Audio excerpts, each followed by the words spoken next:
Hi, I'm Jason Odell and welcome to my backyard. Well, it's not the most picturesque place for photography. It is a good place to show how to use a polarizing filter with a wide-angle lens, and that's what I'm going to do today in this photo tip. So I've got my D3 here and a 17 to 35 millimeter zoom lens, and I've attached the polarizing filter, and the polarizing filter rotates so you can dial in different amounts of polarization depending on the scene. Now there's two reasons why you would use a polarizing filter. The first one and most common use is to increase the contrast in skies and clouds. It darkens them. It makes clouds really pop. The second reason why you might use a polarizer is to remove the glare off of foliage. Now in winter in Colorado we don't have a lot of foliage, but if you're shooting stream side in overcast light where there's a lot of broad leaves, the wax on the leaves causes a lot of reflections, and you can eliminate those reflections almost entirely just by using a polarizing filter, even if there's no sky in your shot. And for fall colors, it really helps make those shots pop and stand out. Those colors really come out. So what I'm going to do is I'm going to show you the proper use of a polarizing filter with a wide-angle lens, show you how this filter works for increasing contrast in a sky. Okay, so I've got my 17 to 35 millimeter lens, and I'm zoomed into 35 millimeter setting, and I've got the polarizer attached to the front of the lens. And right now the sun is coming from more or less over my right shoulder. I'm behind the camera, and the sun is roughly at a 90-degree angle to the camera. Now when you're trying to polarize a sky, the darkest polarization effect will occur if you are at a 90-degree angle from the sun.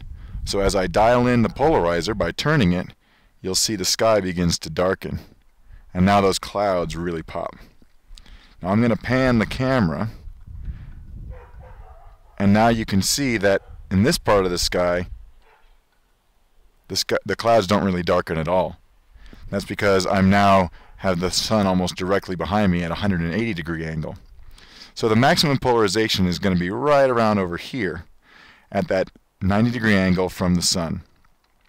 The other thing you want to avoid doing when you're using a polarizer is pointing the filter towards the sun, because you'll get a lot of reflections, and that's not good. So I'm going to go back to my original position.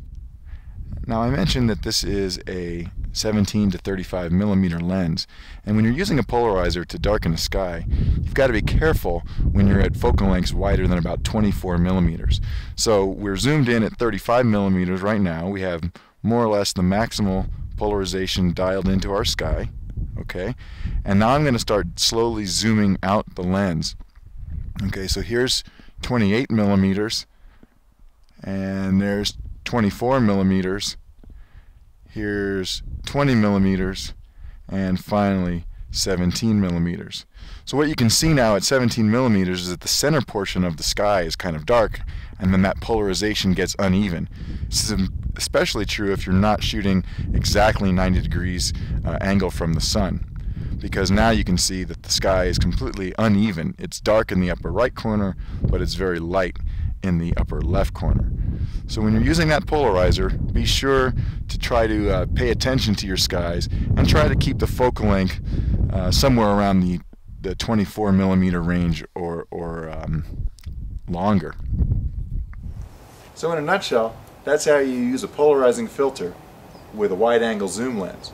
Now, once you've set up your polarizer to achieve the desired polarization effect, one thing I always do is put the lens hood on the lens, because that's going to keep any stray light from hitting the filter and possibly causing unwanted reflections. I always try to use my lens hood whenever possible. The other accessory that I really recommend for polarizers is this little thing called a filter wrench. Now these filter wrenches just grab on to the filter and allow you to twist and remove them with relative ease. And that can be really important when you're trying to remove a rotatable filter, especially on lenses that have rubber gaskets on the front element, on the front of the lens. They can sometimes be really hard to remove if you're wearing gloves, because this filter will just sit there and rotate in. So get this little filter wrench. They're incredibly cheap, and they'll help you. Just toss it in your camera bag and they'll help you remove that polarizing filter when you're in the field, because no one wants to be stuck with a filter on the front of their camera they can't remove.